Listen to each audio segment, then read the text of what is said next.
Welcome to the Property Mindset Podcast, where we dive deep into the journeys of successful individuals in the real estate industry. Our guests share personal experiences and valuable insights, providing practical tips and tools for your own real estate journey. Whether you're an inspiring investor, a seasoned professional, or simply someone who loves real estate, this podcast is for you. So join us on an engaging and informative conversation with some of the brightest minds in the real estate industry. So welcome back to the Property Mindset Podcast with me, Phil Gadd. Today, I'm joined by Greg Eaton, who is a local real estate investor based in Cranbrook, and he's going to tell us about his story, some strategies and successes, and the benefits of real estate investing, and then at the end, some advice for aspiring investors. So without further ado, welcome, Greg. Hi, Phil. Hi, everybody. Thanks for being here, inviting me to this podcast. I think it's great. And I love just sharing my story and what I've been doing. And so, it's great. Looking forward to it. That's awesome. So, just explain to everyone how you got started in real estate investing. Sure. I guess it started, I was born and raised in Calgary, and I bought a little half duplex in Calgary and in not a great area, and had a basement suite, and I rented it out. And to me, it just made sense. I didn't understand real estate investing or cap rates or cash flow.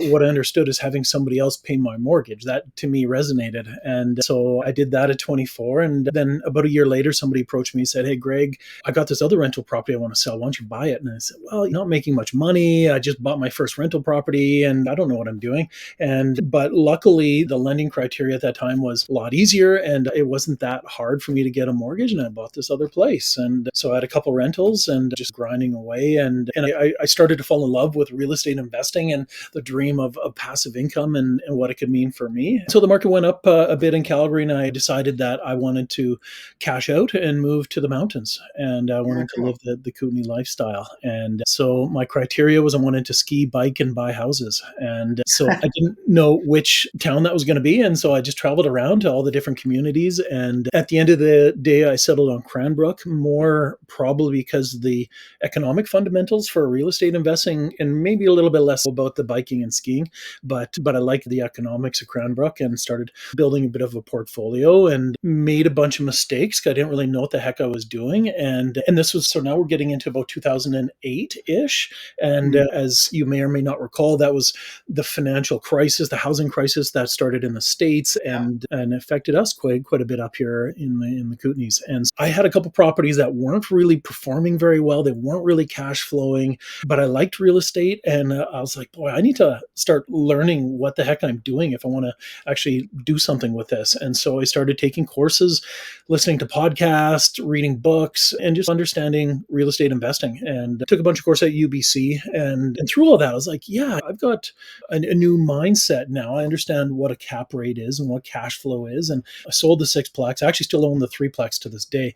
But I just started rebuilding the portfolio and starting from scratch and buying smarter value add, roll it into another property or whatever, and just started. So a short break from our show sponsor, eXp Luxury at First Tracks Real Estate Group.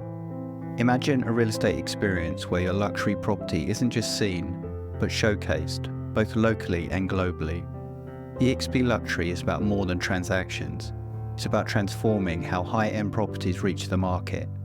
With a blend of unparalleled global exposure, cutting-edge marketing strategies, and an elite network of professionals, eXp Luxury ensures your property stands out in the luxury market. Phil Gadd and the First Tracks Real Estate Group leverage his platform to elevate your listings, ensuring it reaches its full potential. Welcome to the new standard in luxury real estate. That's awesome. I love that motto. Ski, bike, and buy houses? That really, that's awesome. That really resonates with me. Yeah, I think I might write that on my wall. Maybe let's unpack a little bit how you really started understanding how you could make a living, or do you now make a living from investing? Yeah, the last regular job I had was, it would have been probably, let's see, about 7 years ago. So I'm going to say about 2018. I quit my job, and so essentially my wife and I sat down. She knew I loved real estate and wanted to be passionate about it, and so we said we got this little nest egg, this little nut. It was $50,000, and I had my threeplex, I had our principal residence, and we said basically, you've got this money, don't piss it away, or you got to go get a real job. And but that nut was for me to buy rental property with or do whatever I wanted. And I'm still working with that same $50,000 chunk. I've been able to multiply it a few times, but that was a catalyst. And so about 2018, and I bought a rough old fourplex that needed a pile of work, and it was a smart deal. And it came on a triple lot. I was able to sell off one of the lots. I was able to fix up the building with sweat equity. I did most of the work myself, and we refinanced at one point, and I think bought another property. Ultimately, we sold it a few years ago. But yeah, that was a lot of the catalyst was for me to quit my job was from that little old fourplex. Yeah, that's cool. So let's maybe explain to people who are listening how you went from educating yourself and then taking the plunge to actually make it work as an actual income generating activity, plus also wealth building activity. Mm-hmm. Yeah, so I think that road is going to be different for everybody. Sure. But I know for me, I had this passion for real estate. I just really liked it, and architecture, design, history, and I just found it all fascinating from quite a young age. And but then how do you make that a career? And so, do I want to be a realtor? Do I want to be a Yeah. mortgage broker? And ultimately, I tried a few things. I was a certified property manager for a while, and I didn't really love that. But a lot of it is just through studying real estate and listening to some podcasts like this podcast. Start Yeah. reading some real estate books. Rich Dad Poor Dad is a very fundamental book that everyone should probably read. And there's a lot of different ways you can be involved in real estate investing or invest in it passively. It's a business like anything.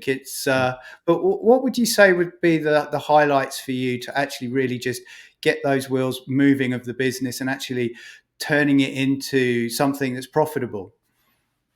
Yeah, Phil, it's a good thing you mentioned that because it is a business. And I think a lot of people buy rental property thinking that not a business, but it is. And it can be a Yeah. fairly passive business, but it needs to be treated like a legitimate business. But it's being professional about it, giving it the attention it needs, and then figuring out what your niche is going to be, where you want to focus your energy. I know for me, it was understanding what cap rates are and understanding what cash flow is. So whatever, say a duplex in Fernie for sale, how do you know if that's a good opportunity or not? And maybe the cap rate says it's 5%. What does that really mean? And are those numbers accurate? And so it's nice to be able to actually get those financials and read through it and understand it. And if you don't know, if you're interested in real estate investing and don't know what a cap rate is, research it, Google it, and it's pretty easy to get that information. But you need to understand what those terms are, and then yeah, the big thing for me was understanding cash flow, cap rates,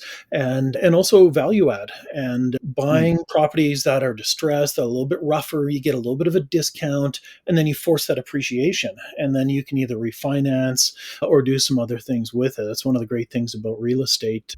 Yeah, no, that's cool. One book I actually, if people are interested, I've read just recently, Real Estate by Numbers by Jay Scott and Dave Meyer.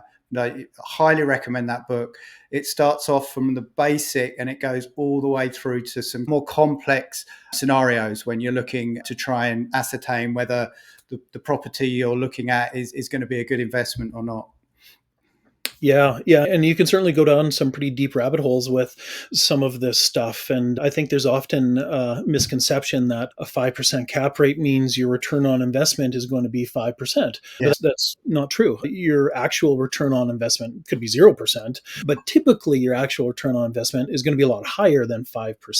Once you factor in mortgage paydown, property appreciation, and some tax savings. Obviously, there's good strategies. You've had some great successes by the sounds of it. What are some of the bigger challenges and some of the setbacks you've had along the way? Yeah. I've certainly got my fair share of setbacks. I've made a bunch of mistakes along that path. It's been over 20 years now of investing in real estate. And obviously, I mentioned earlier not understanding cash flow and buying the sixplex that was losing money every month. That was not smart. And that is something I changed. I learned from that mistake and I'm doing things differently. One of the things I've recently been understanding more is my time and my energy. And I've got limited capacity. I've got a couple younger kids and or a wife with a busy career, and I get pulled in a lot of different directions. And so a lot of it for me is managing my time and my energy and making sure I start with the right amount of energy, taking care of my body physically and mentally. But then it's also I get pulled in 50 different directions, as I'm sure you do too, Phil. And which Yeah. ones are the most important to me? And often I would get somebody maybe present a deal, say, "Hey, Greg, you should look at this opportunity." And in reality, it doesn't align with what I want to do in my life at all. But I'll go down this rabbit hole and spend a bunch of time. And now I'm a lot more careful about that and just making sure I'm a lot more focused in on what I want to be doing, what I think I should be doing with my time and effort. Yeah, I think that's incredibly important. Same, I have 3 kids, a Mhm. wife who actually has joined me in real estate. I think setting boundaries, definitely getting to a point or an age where you want to work and you want to progress, but you also want to have that balance. Going back to your motto, I love it: ski, bike, buy houses.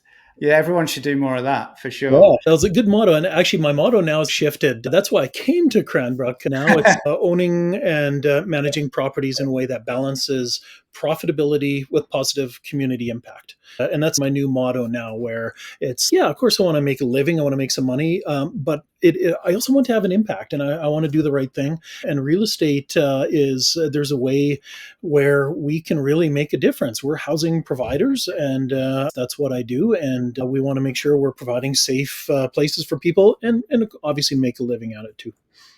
Yeah, that's awesome, actually. So that kind of is a really nice segue into my next kind of section that I wanted to discuss, and what are some of the benefits of real estate investment? Yeah, so some of it is just being a bit more mindful about how we are landlords and how we manage our properties and just trying to be as fair and reasonable with people. Yeah, I think landlords often get a bad rep, often for good reason. But there's most landlords are fantastic people and really care about people. Then it's also recognizing the needs in our community, and they're different community to community, but Mm. pretty much Canada wide, there's a housing shortage. And what are we doing about it? And I've got a unique ability to be able to bring some housing to our community. And recently I bought a couple empty lots, planning on building a couple fourplexes there. And I think we've got a really smart plan there. And there's some meat on the bone. I'm going to make hopefully some profit there. But at the same time, this is exactly what our new housing needs study said that we need. And I'm going to build those exact units to help our community too.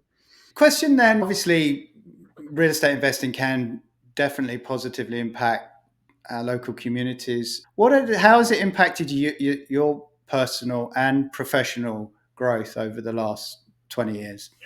Yeah, it's been quite profound for me. It has been my career full time now for quite a while, and it's shaped our family. Our kids are 9 and 8 years old, and they don't come collect rent with me typically. But I own a small hotel in Cranbrook, and they're often hanging out at the hotel a little bit, and so yeah, it's been quite a journey, and I feel it's very much intertwined with sort of the fabric of who I am. My wife is a nurse. She's been a nurse for over 20 years, and she is very much a nurse. She just embodies that. And yeah, and I Yeah. feel like I've got my career as a real estate investor, and I very much embody that.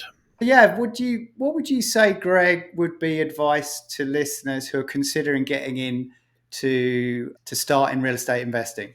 Yeah. The first thing is read a couple books. Get Rich Dad, Poor Dad. Listen to some podcasts like this, like Bigger Pockets. There's so many resources out there that are free. Don't go to some $10,000 guru weekend course. You don't need that. There's so much free information that's out there. Just get some of it. But then don't get that analysis paralysis where you never pull the trigger. At some point, you're just going to have to jump in there and just do a deal. And don't make a huge one, but pull the trigger, do a deal and see if you like it. And then maybe adjust and just keep moving forward. The other part of it, though, is just because you get a good deal that's working out, don't get too complacent. Don't go out and buy a Mercedes and start leveling up your lifestyle. It's something that I think I've been pretty careful about doing, and has allowed me to grow maybe a little quicker. Is that I've still been living well within my means, and I think that's important too. And so I think if you're starting out, understand the numbers, live within your means, and just go for it. I think that's one of the best pieces of advice anyone could give anyone.